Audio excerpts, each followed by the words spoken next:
Bueno, entonces quedábamos acá, que los contaminantes del agua pueden ser pues elementos que usamos a diario en nuestra actividad doméstica o industrial, como limpiadores domésticos, limpiadores con amonio, blanqueadores, donde está el hidróxido de sodio, hidróxido de potasio, peróxido de hidrógeno, hipoclorito de sodio, de calcio, los desinfectantes, ¿no? Como el hipoclorito de sodio, los destapacaños. Se usaba pues un montón de destapacaños. Se ha usado el ácido clorhídrico. Ustedes saben por sus estudios de química que el ácido clorhídrico es una sustancia muy corrosiva, destruye prácticamente todo. Pero en los destapacaños no se usaba el ácido clorhídrico así como tal, sino se le llamaba el ácido muriático. El ácido muriático que uno lo compraba en la ferretería y le echaba pues a los desagües, ¿no? Pues, era un contaminante terriblemente corrosivo. Felizmente ya se ha prohibido el uso. Ahora hay destapacaños que son de tipo enzimático, se dejan varias horas y las enzimas destruyen toda la materia orgánica que está ahí formando un tapón, ¿no? Que no deja pasar el agua. Los pulidores perdón, los pulidores de pisos y muebles, limpiadores y pulidores de metales, todos estos, en realidad todos estos tienen un efecto corrosivo, son tóxicos, irritantes y se van al agua. Limpiadores de hornos, de inodoros, limpiadores de alfombras, productos de aerosoles, ¿no? Que son hidrocarburos inflamables, pesticidas y repelentes, adhesivos, anticongelantes, la gasolina misma, ¿no? Aceite para motor. Entonces, a veces los aceites del motor que sobran lo echan pues al desagüe, ¿no? Y entonces es un drama terrible. Líquidos de transmisión, los líquidos limpiaparabrisas, el ácido sulfúrico de la batería y también que tiene plomo. Entonces, todas estas sustancias son sumamente tóxicas, venenosas, irritantes y corrosivas. Sin embargo, así se contamina el agua que normalmente usamos, ¿no? Entonces, necesita pues toda una cultura para mejorar estas prácticas nocivas para la naturaleza. La litosfera también se contamina y tenemos residuos sólidos de origen doméstico y comercial, ¿no? Aquí estos residuos sólidos o desperdicios sólidos tienen varias categorías. No, primero se llama la basura. Generalmente basura le decimos a todo, ¿no? Que es lo que se bota. Pero la basura son sólidos putrescibles, es decir, restos de alimentos. Todo lo que es materia orgánica en realidad, eso es basura.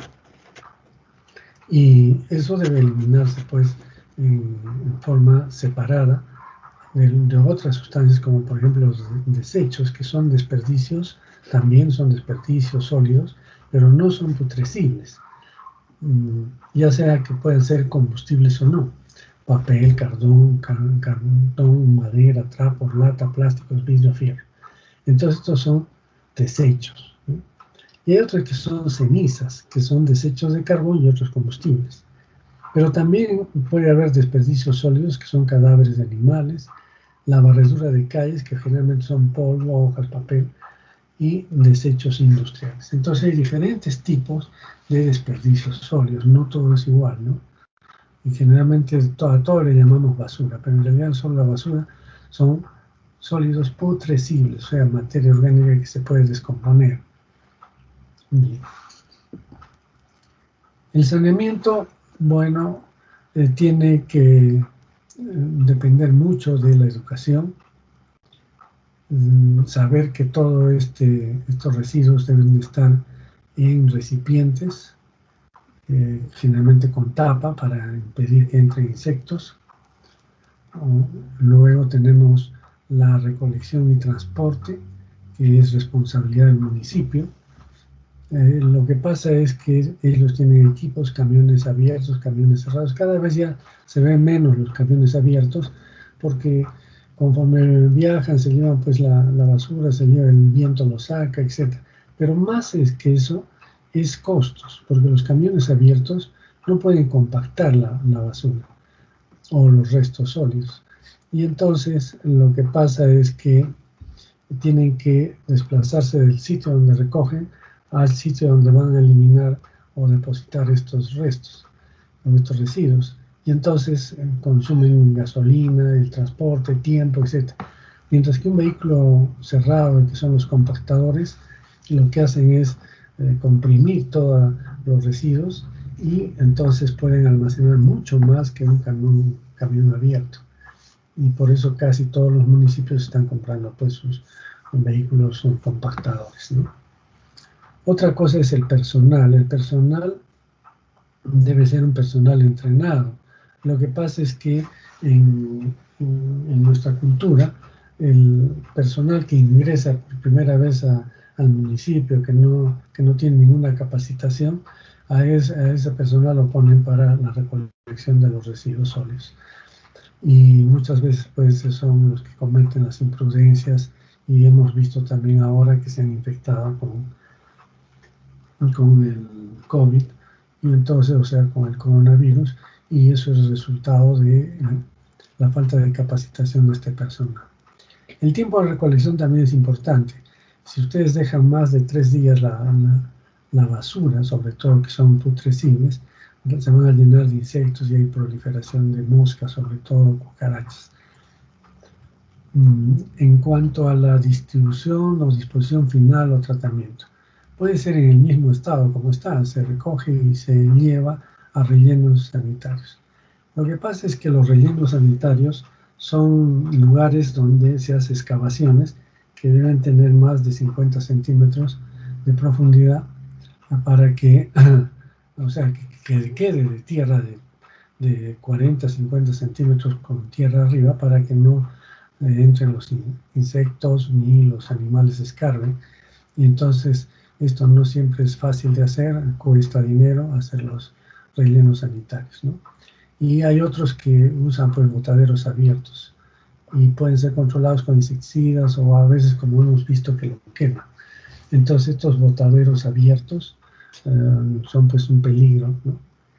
Y hay que tener mucho cuidado con esto y hay que trabajar para que no existan botaderos abiertos. Esa es la recomendación que podríamos dar, ¿no? Y el tratamiento parcial o total, que eso es lo más adecuado, que tiene que haber una incineración de 800 a 1000 grados centígrados. Hay lugares, por ejemplo Alemania, estos restos los queman a estas temperaturas y el producto de esta combustión produce energía y esa energía o calor, ese calor lo utilizan para un sistema de calefacción que existe en las ciudades porque son ciudades muy frías. Entonces están aprovechando también. La industrialización, ya sea del orgánico, que es formar el compost, que es lo que estamos viendo en las prácticas de esta semana, los videos sobre la elaboración de compost con los restos orgánicos y la recuperación de los otros restos, residuos, que es la reutilización. Se puede reutilizar el vidrio, incluso el plástico, el reciclaje también, la madera, el fierro puede también ser reusado o reciclado. Es decir, todos los materiales pueden ser reciclados, ¿no? Algunos pueden reutilizarse sin mayor tratamiento, como digo, fierro, madera, pero los otros, el plástico, el vidrio, generalmente requieren reciclaje. El vidrio también puede reutilizarse, ¿no? Antes las botellas todas eran de vidrio y las lavaban para poder llenar nuevamente las gaseosas, etc.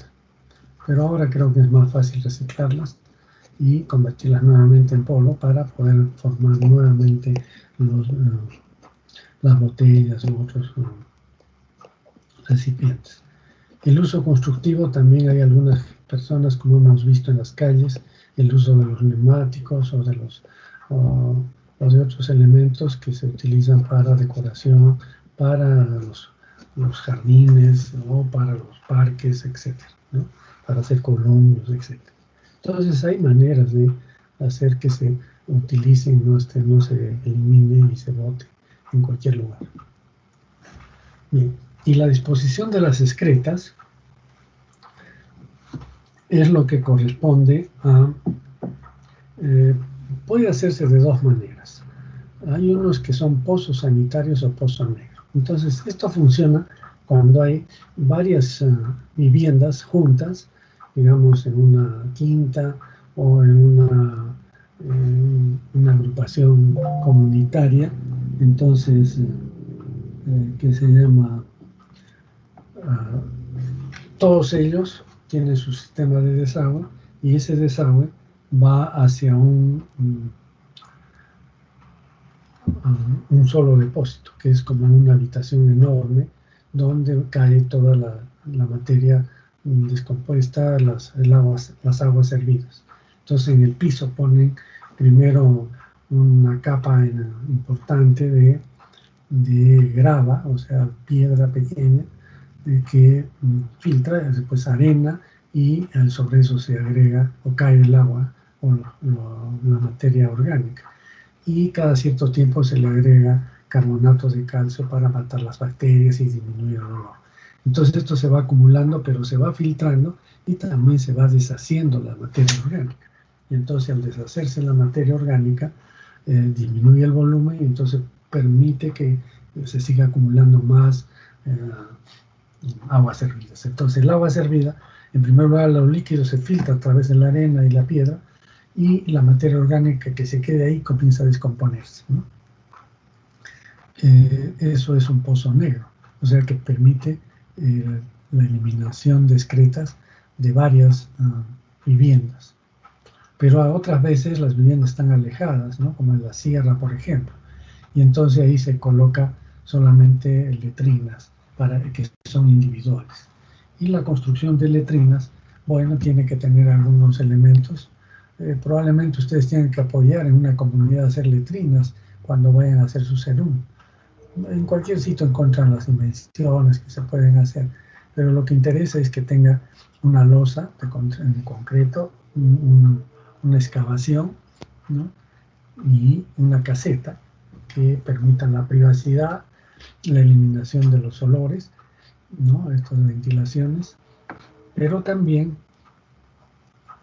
tiene que tener en la parte de el uso del sanitario, que tiene algunas características, las vamos a ver luego, y en la parte de la profundidad del hoyo o la fosa, tiene que tener ciertas dimensiones, más o menos 1,80 m, ¿no? Y entonces, o 1 metro por lo menos, y que va a contener también arena o grava y un espacio que queda libre. Entonces las excretas se eliminan de tal manera que se van a descomponer igual que en el pozo negro, pero a niveles, digamos, pequeños. Por ejemplo, acá hay una letrina, ¿no? Entonces hay que utilizar la cal, ¿no? Eso es importante, o ceniza, que eso es necesario para echarle de vez en cuando. Acá tienen una letrina muy bien construida, ¿no? Acá tienen la ventilación, el sanitario, incluso hay una división para las excretas y para la orina. La orina puede ser derivada a un jardín, por ejemplo, como parte de nitrógeno para esa zona. Y acá están las medidas, vean, ¿no? 80 centímetros de altura, 1,50 m, depende de la construcción que haya hecho, una construcción muy buena, ¿no? Con su ventilación, su techo, sobre todo con malla puede ser acá para que no vengan moscas. Ese es el tema, no solo la privacidad, sino también para evitar la presencia de roedores o insectos. Entonces, aquí hay arena, se cubre el fondo con una capa de 5 centímetros de esta tierra, ¿no? De la tierra, para que hemos visto. Luego, la taza tiene una división que separa líquidos y sólidos, y la orina también sirve como fertilizante y se puede mandar a un pozo de absorción. Hay que bajar la mano para depositar la tierra adentro cuidando que no caiga en el conducto de la orina, pues podría taparlo, ¿no? Esta tierra que contiene cal también. Y 2 veces por semana se agrega una taza de cal hacia el fondo. Entonces, uno puede hacer eso. La letrina, que hemos visto cómo se construye, una vez que uno defeca, se echa un poco de tierra, arena, y después, cada 2 semanas, se le agrega cal. De esa manera, tenemos que mantenemos esta letrina en forma adecuada. Bien. Ya para terminar tenemos los residuos sólidos. Tienen categoría también los residuos sólidos, sobre todo para el manejo a nivel de las instituciones como la universidad, como los hospitales, como centros de investigación, ¿no? Entonces, vamos a tener la categoría que son residuos biocontaminados. Todo eso debe ir en una bolsa roja. Esa es la recomendación. Entonces, ustedes han visto, cuando han estado en los laboratorios en los primeros años, que hay unos depósitos con bolsas rojas, otros con bolsa negra, ¿no? Entonces, los residuos biocontaminados pueden ser biológicos, que son cultivos, inóculos, vacunas vencidas, placas PET, filtros de gases de áreas contaminadas, etc. Esos son tipo A1 biológicos. El tipo A2 son sangres o derivados. También va a una bolsa roja. Todos los residuos biocontaminados van a una bolsa roja. Bolsas de sangre, después transfusión, sueros, muestras de sangre, plasma y otros productos, residuos generados del banco de sangre, de sala de operaciones, laboratorios y otros. Seguimos con residuos biocontaminados, pero es el A3, que es quirúrgico, anatómico o patológico. Aquí van tejidos, órganos, fetos y piezas anatómicas, sangre y otros líquidos orgánicos. Y vienen el tipo A4, que son punzocortantes. Aquí tenemos agujas, ampollas, pipetas, hojas de bisturí. Aquí hay un detalle, por ejemplo, las agujas. Nunca ponerle el estuche después de que sea utilizado. Sería lo más adecuado, pero ¿qué ha pasado? Que mucha gente, al momento de ponerle en su estuche a la aguja, se pincha y se contamina. Entonces es un peligro y por eso se deja que las agujas se depositan tal como se utilizaron en una caja de plástico duro, donde se ponen ampollas, pipetas, hojas de bisturí, hojas de afeitar, vidrios, etc. Todo esto en un no es una bolsa al final, pero debe haber un depósito de, por ejemplo, estos bidones que vienen detergentes u otras cosas. Entonces ahí se coloca, se le pone una tapa y después eso va en una bolsa roja para saber que es biocontaminado, ¿no? Y también cadáveres de animales contaminados van en bolsa roja. Y acá tenemos el tipo A6, asistencia de pacientes, restos de alimentos, secreciones, excreciones, o sea, todo lo que es, por ejemplo, de los pacientes, esputo u otras excreciones, líquidos orgánicos procedentes del paciente. Estos ya son categoría B, residuos especiales. Acá se usa la bolsa amarilla. Y aquí tenemos residuos radioactivos, material que contiene o está contaminado con estos residuos generados del Servicio de Medicina Nuclear. Todos esos residuos radioactivos es el B1, el B2, residuos farmacéuticos, medicamentos vencidos, medicamentos de experimentación, residuos químicos generados en farmacia, etc. Estos van también en bolsa amarilla. La categoría C, o sea, ya tenemos el B2 nada más. El B3, perdón, es residuos químicos peligrosos, residuos tóxicos, corrosivos, genotóxicos o mutágenos, residuos de laboratorio, etc. Es el B3 y va a una bolsa amarilla. Y luego tenemos la categoría C, donde están los residuos comunes, que ya son domésticos, residuos generados en las oficinas, puede ser de un laboratorio o de un hospital, pero son de oficinas. y residuos provenientes de la preparación de alimentos que no han entrado en contacto con pacientes. Todo eso va en una bolsa negra, ¿no? Y entonces de esa manera vamos a poder tener muy bien separadas los residuos de un laboratorio o de una de un hospital o de una facultad de medicina como nosotros. En este sentido, la acreditación de hospitales, la acreditación de facultades de medicina o de laboratorios tiene que ver mucho con este manejo de residuos sólidos. Son muy exigentes en relación al manejo de residuos sólidos. Es decir, tiene que haber, en primer lugar, un lugar donde, o sea, ya hemos visto cómo se recoge, en bolsas negras, bolsas rojas, bolsas amarillas. Eso tiene que estar bien sellado y esto del lugar donde se produjo la recolección de estos residuos sólidos, tiene que haber una ruta de evacuación hacia un ambiente especialmente diseñado para para el depósito de estos residuos. La bolsa negra puede ir directamente al carro basurero, no hay problema, pero las bolsas rojas y las bolsas amarillas, que son de radioactivos, tienen que ser depositados en un ambiente de la institución especialmente diseñada, con llave, con todo lo necesario y un lugar alejado para su depósito. Y establecer unas fechas de recolección de este material que lo hace una empresa. No se puede quemar, no se puede botar en ningún sitio esos residuos.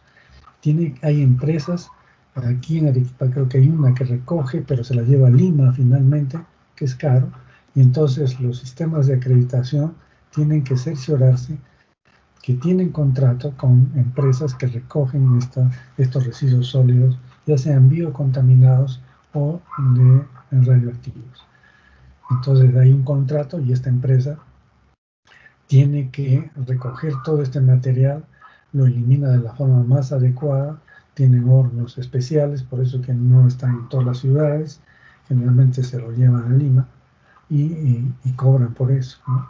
Entonces ya hay empresas certificadas, empresas que prestan este servicio de la mejor manera. De esa manera estamos contribuyendo a que no se contaminen los lugares donde pueden ir personas, ¿no? Entonces, bueno, ya no se ve esto, pero un tiempo se encontraba, por ejemplo, jeringas, desechos de jeringas, de gasas, etcétera, de hospitales, que los botaban junto con la basura o los depositaban en algún rincón, algún cerro, etcétera. Y eso está pues prohibido en este momento, ya no se utiliza. Todos los países en realidad industrializados y desarrollados tienen pues un sistema de recolección de residuos sólidos muy eficiente y ya no está esta posibilidad de contaminar el medio ambiente con estos materiales. Entonces, no sé si hay alguna pregunta. En realidad estamos un poco adelantados con ustedes.